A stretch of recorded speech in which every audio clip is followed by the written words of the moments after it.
Salut à tous, on se retrouve pour l'épisode 3205 du Zap Image. On commence aujourd'hui en ce dimanche 9 février avec des anniversaires. Et on commence tout d'abord avec deux joueurs de West Ham aujourd'hui qui fêtent leur anniversaire. Tout d'abord Niklas Füllkrug, c'est un ancien joueur de Dortmund. Il joue maintenant à West Ham, il fête aujourd'hui ses 32 ans, l'avant-centre et également la jeune pépite Luis Guilherme. Il fête aujourd'hui ses 19 ans. Il y a également Otavio qui est ancien joueur de Porto, il a été transféré l'été dernier à Al Nasser où joue Cristiano Ronaldo. Il fête aujourd'hui ses 30 ans. Il y a Pasalic, un milieu central de l'Atalanta Bergame, il fête également ses 30 ans aujourd'hui. Endo, milieu défensif de Liverpool, il fête aujourd'hui ses 32 ans. Donc voilà, pas mal d'anniversaires aujourd'hui. Bonne anniv à tous ces joueurs. On continue donc aujourd'hui, dimanche, pas mal de football. Tout d'abord, le programme en Ligue 1. Lyon-Reims, c'est à 15h. La Auxerre contre Toulouse, c'est à 17h15. Strasbourg-Montpellier, même horaire. Et ce soir, ça sera Angers contre l'Olympique de Marseille pour clôturer cette journée de Ligue 1. Du côté de la Serie A, l'AS Roma se déplace à 12h30. Du côté de Venise, la Lazio reçoit Monza. Naples reçoit Udinese ce soir à 20h45.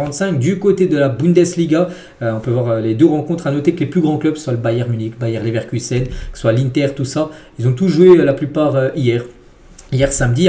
Donc voilà, on peut voir le programme en Bundesliga et en Liga. Donc ce soir, il y a quand même le Barça qui joue contre le FC Séville. Et qui en parlant du FC Barcelone, donc c'est vrai que le Barça, c'est une équipe qui marque beaucoup de buts. C'est l'équipe qui a le plus marqué cette saison en Europe. Et avec 109 buts marqués déjà, 109 buts en 35 matchs. Jusqu'à présent cette saison, le Barça n'est qu'à un but d'égaler son total de buts entière de la saison dernière. Voilà, ils sont déjà à 109 buts en 35 matchs. La saison dernière, le Barça a marqué 110 buts, mais sur toute la saison, 53 matchs. Et là, en 35 matchs, ils sont déjà à 109. Donc là, on pense que ce soir, je pense qu'ils vont peut-être marquer un but, voire peut-être deux. Ils dépasseront déjà leur total de la saison dernière. Pour vous dire que c'est une machine à marquer. Cette équipe du FC Barcelone et que Hansi Flick a fait un taf énorme du côté de cette équipe blaugrana. On va parler d'un joueur qui a souvent affronté le FC Barcelone, c'est Sergio Ramos. Et Ramos sous ses nouvelles couleurs du côté du CF Monterrey, une équipe bien sûr mexicaine. Et Ramos, par rapport, je l'ai dit, ces derniers jours qu'il allait prendre le numéro 93 et c'est bien ça. Il a dit la minute 93 a été épique, c'est un hommage au Real Madrid à ma carrière. Voilà pourquoi il a choisi ce numéro 9-3. Sergio Ramos parce que en 2014, il y avait un 1-0 pour l'Atlético. Il égalisait bien sûr à la 93e pour envoyer le Real Madrid, l'Atlético en prolongation, puis après le Real s'est imposé 4-1, 7 minutes 93 bien sûr, donc c'est pour ça que c'est un numéro symbolique pour lui, c'est pour ça qu'il a voulu bien sûr le transmettre sur son maillot. Et même le Real Madrid, regardez, c'est le Twitter officiel du Real Madrid, parle de ce Sergio Ramos 9-3. Ramos jouera pour le CF Monterrey, le numéro choisi par une légende de notre club, notre 93e minute. Un hommage à tous les supporters bien sûr du Real, le souvenir d'un moment qui a changé bien sûr notre histoire parce que c'était la 10e Ligue des Champions remportée par l'équipe madrilène. Et toujours avec le Real Madrid, et là on parle plutôt de la saison prochaine. Voici à quoi devrait ressembler le 3e maillot du Real Madrid saison prochaine, qui devrait être de couleur bleue. Je ne sais pas ce que vous en pensez, il est très beau avec le Adidas par exemple. Moi là j'ai Adidas, là c'est le Adidas maintenant on va dire, mais l'Adidas à l'époque quand il a été créé, le logo Adidas, mais il ressemblait à ça, donc il devrait être ça, enfin être comme ça le maillot. A noter que ça c'est le 3e maillot, et le maillot extérieur devrait être de couleur noire et le maillot domicile comme d'habitude bien sûr de couleur blanc pour le Real Madrid. Et ce joueur pourrait porter ce maillot là l'année prochaine parce qu'il pourrait arriver, parce que c'est l'objectif absolu du Real Madrid l'été prochain. Il s'agit bien sûr de William Saliba et le Real Madrid fait de William Saliba une priorité absolue pour l'été 2025. Donc Arsenal considère le français comme étant le meilleur défenseur central au monde et est convaincu que si Saliba devait partir, ce qui n'est pour l'instant pas envisagé par Arsenal qui préfère le garder, mais on ne sait jamais, surtout avec le Real, quand le Real tape à ta porte, c'est compliqué de dire non, et il deviendrait le défenseur le plus cher de l'histoire. Actuellement je crois que c'est Vardiol, je crois le plus cher en montant, je crois que ça dépasse les 90. Donc si il y avait transfert de Saliba du côté du Real, ça pourrait dépasser les 90, peut-être voir la barre des 100 millions d'euros pour un défenseur, c'est du jamais vu. Voilà, on sait que le Real a besoin de défenseurs.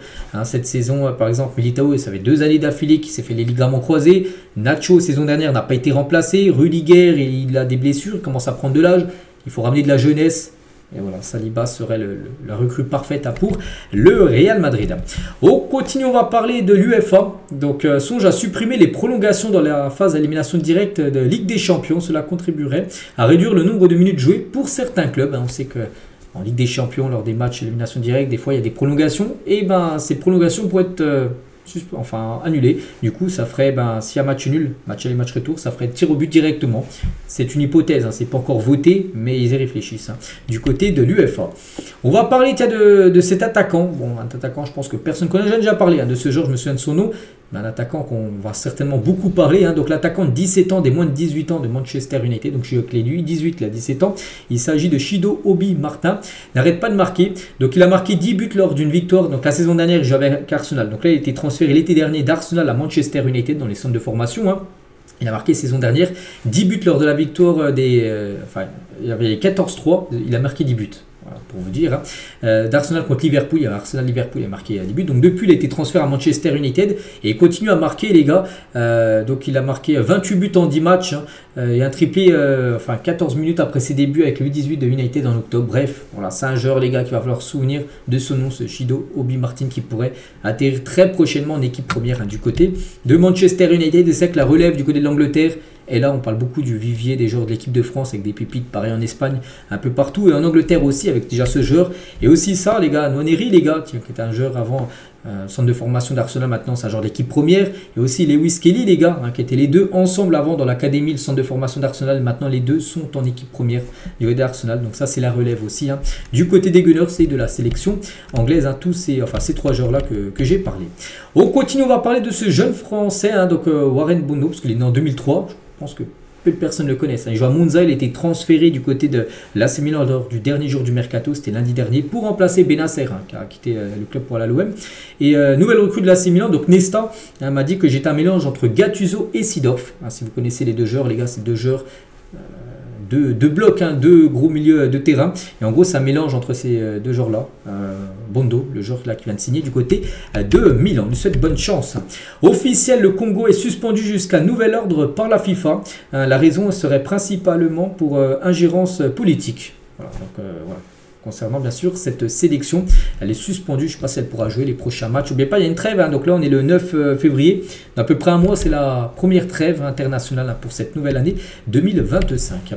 Des nouvelles, tiens, de Granit Xhaka, ancien joueur d'Arsenal. Maintenant il est au Bayer Leverkusen et on peut voir qu'il a pris un coup de vieux, hein, bien sûr. Je ne sais pas s'il a coupé ses cheveux, j'en sais rien, mais voilà, il a les cheveux gris. Bon, après il commence à prendre de l'âge, hein, c'est logique, c'est la vie.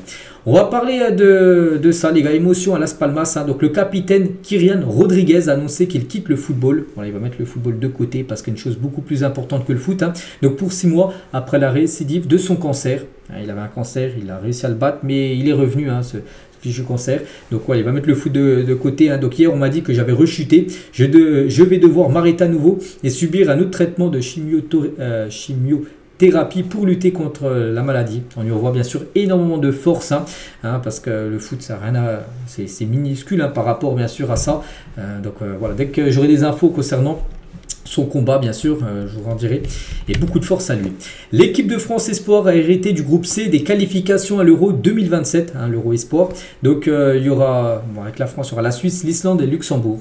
Il faut finir dans les 2 premières positions pour être qualifié pour cet Euro Espoir, en espérant, j'espère pour la France, hein, que ça va passer. N'oubliez pas qu'il y a l'Euro Espoir 2027, là c'est pour la prochaine édition, mais là il y a l'Euro Espoir là l'été prochain où la France bien sûr est déjà qualifiée, elle connaît déjà bien sûr ses adversaires. Il y a de plus en plus de discussions autour de Martin Zubimendi au Real Madrid. On parlait tout à l'heure de Saliba, hein, que ça serait l'objectif prioritaire, mais aussi d'autres postes, hein, qui vont vouloir recruter le Real. Peut-être un milieu de terrain, c'est vrai que le départ de Toni Kroos l'été dernier n'a pas été remplacé. Et voilà, Martin Zubimendi serait le joueur parfait. Le joueur est sur le radar. N'oubliez pas que le joueur a une clause libératoire fixée à 60 millions d'euros à la Real Sociedad. Concernant Frenkie de Jong, donc Liverpool a ravivé son intérêt pour Frenkie de Jong, hein. Cela suite à ses récentes performances, parce que lors des derniers matchs, par exemple, il y a le match de coupe où il a pu jouer le match encore avant en championnat. Il fait des bons matchs là, de Jong. Depuis qu'il est revenu de blessure, c'est un petit peu mieux là sur ces dernières semaines. Et Liverpool sera intéressé, hein, par de Jong. J'ai même vu que Liverpool pourrait proposer 35 millions d'euros l'été prochain, mais pas que le joueur est en fin de contrat dans un an. Le Barça l'avait acheté 85 ou 90 millions d'euros il y a quelques années, mais bon, hein, depuis il a pris de l'âge, il a été aussi beaucoup blessé, donc c'est pour ça que le Barça va pas récupérer 90 millions d'euros sur De Jong, mais peut-être 35, hein, le Barça pourrait valider. Donc voilà, ça peut être un transfert qui pourrait se faire l'été prochain. Concernant Harry Kane, a une clause libératoire dans son contrat qui pourrait être, qu'il a une clause en gros qui pourrait quitter le Bayern, hein, l'hiver prochain, à partir du 1er janvier prochain. contre 65 millions d'euros. Donc Tottenham a la priorité si le club veut activer cette clause, que c'est Tottenham qui a mis cette clause en gros. S'ils veulent le faire revenir, ben, ils peuvent le faire revenir. Après, est-ce qu'Harry Kane a envie de retourner à Tottenham? Ça, c'est pas sûr. Hein. Surtout que pour moi, ça matche très bien entre lui et le Bayern. Mais voilà, il y a une clause bien sûr dans son contrat. Toujours tiens avec un joueur du Bayern, hein, enfin ex-joueur, hein, c'est Mathys Tel qui a rejoint l'équipe de Tottenham. Mais Mathys Tel reste désireux lui de rejoindre Manchester United cet été. Donc là, il arrive en prêt. C'est un prêt avec une option d'achat, mais voilà, 60 millions d'euros. Je ne sais pas si Tottenham va lever l'option d'achat, mais lui, son objectif, hein, c'est d'atterrir à Manchester United l'été prochain parce que le 1er juillet il retournera au Bayern, hein, si bien sûr Tottenham ne lève pas son option d'achat. L'AC Milan préférait Ferran Torres avant Félix. Hein. Félix, on sait, il a rejoint l'AC Milan, mais de base, hein, les recruteurs de Milan auraient préféré, ils ont tenté tout d'abord Ferran Torres, c'était refusé, du coup ils ont cherché un plan B et du coup ils ont pris João Félix. On revient à nous sur le mercato en Ligue 1 avec quelques chiffres, hein. C'est fini, on sait depuis 6 jours, hein, depuis lundi dernier, mais le club le plus dépensé, bon, c'est Rennes, hein. Sans surprise, 90 millions d'euros dépensés par Rennes, ils ont recruté beaucoup de joueurs, hein. 11 joueurs en tout. Donc club les moins dépensés, donc il y en a plein, donc il y a Brest, Lille, Toulouse, Montpellier, Strasbourg, Angers et la Saint-Etienne 0 €. Il n'y a aucun joueur qui est arrivé, à part peut-être des joueurs qui sont arrivés gratuitement comme à Saint-Etienne, Cardona qui est arrivé gratuitement. Et voilà, c'est un prêt, mais voilà, sinon ils n'ont déboursé aucun euro. Le plus gros achat en Ligue 1, c'est Kvaratskhelia, hein, bien sûr, 70 millions d'euros hors bonus. Hein. La plus grosse vente domestique, c'est à Amine Gouiri, d'un club de Ligue 1 vers un autre club de Ligue 1, hein, de Rennes, à Marseille, 19 millions sans les bonus. Hein, je crois que ça monte à 25 avec les bonus. Plus grosse vente, donc c'est Xavi Simons, hein, 50 millions d'euros hors bonus, plus 30 millions avec des bonus qui pourraient être atteignables. Hein. La meilleure balance transfert, c'est Lens, hein, qui a gagné comme 46 millions d'euros. Hein, ça, en vendant Danso, en vendant Brice Samba, en vendant Kusanov aussi, hein, qui est parti à Manchester City. Ils ont aussi acheté, mais ils ont une balance de plus 46 en positif. Hein. Le club qui a le plus recruté de joueurs, hein, j'ai dit, hein, c'est Rennes. Et le club qui a vendu le plus de joueurs, c'est Lyon. Voilà, qui a recruté le plus de joueurs et vendu, c'est Lyon. Hein. Lyon, ils ont vendu 10 joueurs quand même sur le mercato hivernal. Voilà, concernant ce mercato. Et tiens, en parlant de Lyon, les gars, Pierre Sage mise à l'honneur à travers une fresque murale à Lyon. On sait que c'est plus le coach, hein, il a été remplacé là depuis quelques jours, mais c'est vrai que les supporters gardent que du bon, hein, quand même de Pierre Sage, et surtout John Textor, les gars, qui a voulu séparer de Pierre Sage. On va parler d'Ousmane Dembélé. On sait que Dembélé, maintenant, on a l'impression que c'est un numéro 9. Au PSG, on se dit pourquoi pas Dembélé numéro 9 en équipe de France. Hein. Et Deschamps, les gars, a été interrogé sur le sujet par le journal L'équipe aujourd'hui. Hein. Donc si son replacement peut m'inciter à réfléchir sur celui des Bleus, il a dit je vais dire ni oui ni non. C'est une animation offensive à réfléchir dans sa globalité. Ce que je peux vous dire, hein, c'est que ce n'est pas un numéro 9. Ousmane n'a pas les caractéristiques d'un attaquant axial. Ah, ça on le sait tous, c'est pas un 9 pur, c'est pas un 9... voilà, qui est formé en tant que numéro 9, hein. C'est plutôt un ailier qui mange la ligne, mais là maintenant on sait qu'il se plaît bien en numéro 9, mais il a dit, mais s'il avait été avec nous en novembre, hein, je l'aurais par exemple positionné de manière différente par rapport à d'habitude, et peut-être lors du prochain rassemblement, tiens, ça sera la Croatie, hein, 2 matchs, un match aller, match retour, les quarts de finale de la Ligue des Nations, et ben, peut-être il testera, pourquoi pas, en faux numéro 9 Dembélé, hein, qui joue souvent ailier droit en équipe de France, bah, peut-être qu'il jouera en numéro 9 hein, lors du prochain rassemblement, avec peut-être Mbappé ailier gauche, puis peut-être Barcola à droite, j'en sais rien, ou un autre joueur, Coman ou Mikel Olise, on verra. Donc voilà, hein, il peut tester tout ça, Deschamps. Amine Gouiri, tiens, un nouveau joueur de l'OM, hein, donc les liens entre l'OM et l'Algérie sont très forts, ça a aussi beaucoup pesé hein, dans son choix de venir à Marseille. C'est une ville qui vit pour le football, j'ai un peu retrouvé la même ambiance qu'en sélection, et Gouiri a échangé avec Mandanda, hein, son ancien gardien du côté de Rennes, hein, avant de signer à l'OM. Mandanda, j'ai beaucoup parlé avec lui, il m'a dit que du bien de l'OM, c'est chez lui, ici, c'est la légende. Voilà, donc Mandanda lui a dit bien évidemment, si Marseille te veut, va Marseille. Et on peut voir que le transfert s'est fait. Officiel, Matheus Cunha prolonge jusqu'en juin 2029 avec Wolverhampton. C'est un joueur que les gars qui était pisté par pas mal d'équipes, dont Arsenal. Mais là, avec un nouveau contrat jusqu'en 2029, ça va être compliqué. Bon, il peut toujours partir, mais ça sera pour un gros montant. Donc voilà, félicitations à lui avec son nouveau contrat. On va parler de DAZN. Hein. Vous avez DAZN, les gars, ceux qui diffusent la Ligue 1. Et le nombre d'abonnés n'est pas bon, les gars. Ils attendaient beaucoup plus. Hein. Le patron de DAZN, Lynn Blavatnik, hein, commence à s'agacer des résultats de sa chaîne et du piratage. Parce qu'il y en a beaucoup qui regardent les matchs de football, on sait, sur Telegram, sur des IPTV, tout ça. Et bien évidemment... les gens qui regardent là-dessus ne regardent pas sur la chaîne officielle où c'est diffusé en Ligue 1, sur DAZN. Hein. Donc c'est des manques d'argent, manque à gagner. Donc DAZN ne dépasse toujours pas les 500 000 abonnés et vise les 1,5 million en 6 mois. Donc ça c'est un problème. Hein. En gros ils sont 3 fois moins que ce qu'ils visaient. Ils visaient 1,5, ils n'ont même pas 500 000 abonnés. À pareille période, hein, Amazon, quand ils diffusaient la Ligue 1, avait rapidement dépassé les 1,7 millions. L'objectif avait été atteint. Et même Mediapro, ça avait été un flop total, avait atteint au moins les 600 000 abonnés alors que DAZN ne sont même pas à 500 000 abonnés. Voilà. Il y en a beaucoup qui ont boudé en gros DAZN par rapport à leur offre, trop cher, tout ça. Ils ont depuis fait pas mal de promos pour essayer de tirer des abonnés, mais rien ne marche. Et du coup, ils sont très déçus. Le patron de DAZN, bien sûr, il voit que ça tourne au flop. C'est comme ça. Officiel, toutes les dates de la phase de groupe de la CAN 2025 au Maroc. Vous savez, ça commence le 21 décembre prochain. Et on connaît chaque journée, il y aura quel match à peu près. Donc le premier match d'ouverture, le pays organisateur, le Maroc contre les Comores. Ce sera la première rencontre, le 21 décembre. Je ne sais pas quel jour ce sera, peut-être un vendredi, j'en sais rien. Le 22, on peut avoir les matchs. Bon, je ne vais pas citer tous les matchs, 22, 23, 24. Donc deuxième match pour le Maroc, là qui jouera le 21. Donc le deuxième match sera le 26, Maroc-Mali, pour la deuxième journée. Et ensuite le 27, le 28, le 29, le 30. En gros, il y aura des matchs du 21 jusqu'à la fin d'année. Ça va être fou, même à Noël, les gars. À part le 25. Le 25, il n'y a pas de match prévu. Le 25 jour de Noël, mais le 24, 26. Donc le Maroc, troisième match, ils joueront contre la Zambie. Pourquoi je parle du Maroc? Parce que ceux qui commencent, c'est le peu organisateur. Donc voilà, concernant cette CAN, bien sûr que je parlerai quand elle aura lieu. La finale, ça doit se dérouler aux alentours du 18 janvier, la finale de cette compétition. La France dispose d'un matelas confortable vis-à-vis des Pays-Bas, son premier poursuivant pour la 5e place à l'indice UEFA. Mais 5 clubs néerlandais sont encore en barrage, parce que là, vous savez que la semaine prochaine, dès après-demain plutôt, c'est le retour bien sûr de la Coupe d'Europe. Et par rapport au match de poule, voici le classement actuellement. 69 093 points pour la France et 63 816 points pour les Pays-Bas. A noter les gars, l'année dernière, les Pays-Bas avaient 2000 points d'avance sur la France. Le classement est depuis la France maintenant a pas mal de points d'avance sur les Pays-Bas. Il faudrait que les flop comme les clubs néerlandais, là, des matchs de barrage. Voilà, ça a été mis à jour, mais bon, on peut voir quand même que la France a pris un sacré long vent d'avance sur le championnat néerlandais. Et toujours tiens avec la Ligue 1, regardez les nationalités étrangères les plus représentées en Ligue 1.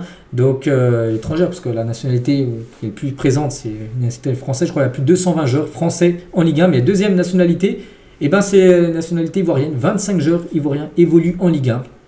Il y en a 24 Marocains, il y a 19 Sénégalais, il y a 14 Brésiliens et 11 joueurs algériens. Et juste, on va parler d'une nationalité, c'est le Brésil, parce que souvent avant le Brésil, c'était la deuxième nationalité la plus présente, derrière bien sûr la France. Regardez, par exemple, en 2000, c'était les années, donc là 14, l'année d'avant 21, 23, 29, 25, et là il y a 6 ans, ou même 5 ans, il y avait 30 joueurs brésiliens, et là il y en a 14. C'est qu'il y en a beaucoup moins de Brésiliens maintenant en Ligue 1 qu'à l'époque. Voilà. Ça a été divisé par 2 quand même en 5 ans. Des joueurs brésiliens maintenant, c'est les joueurs ivoiriens qui a le plus, bien sûr, en nationalité étrangère, bien sûr, en Ligue 1. Et on finit avec un Brésilien qui était dans ces stats-là, les gars, il y a encore quelques années, c'est bien sûr Neymar, les gars. Et Neymar a fait la paix avec le PSG, a refollow le club sur Instagram, parce que depuis son départ, les gars, en août 2023, dès qu'il est parti à Al-Hilal direct, il est parti sur Instagram, unfollow, il ne suivait plus sur le PSG. Et là, depuis quelques jours, il a refollow le Paris Saint-Germain. Voilà, donc on peut voir les derniers abonnements de Neymar. Le dernier, c'est bien sûr qu'il a liké, s'est abonné de nouveau au Paris Saint-Germain. Et imagine le scénario, 6 mois de remise en forme à Santos pour une dernière danse au PSG. Ça fait rêver, peut-être. Bon, après, est-ce que le PSG a besoin d'un Neymar? Pas sûr, surtout quand on connaît Luis Enrique. Mais voilà, n'oubliez pas que Neymar, son objectif, faire 6 mois à Santos et revenir l'été prochain en Europe pour jouer une saison en Europe et bien sûr être prêt pour la Coupe du Monde. Donc voilà les gars ce qu'il y a à dire aujourd'hui. J'espère que ça vous a plu. On se retrouve nous demain, bien sûr lundi, on parlera de tout ce qui s'est passé sur ce week-end. Je vous souhaite un très bon dimanche et à demain.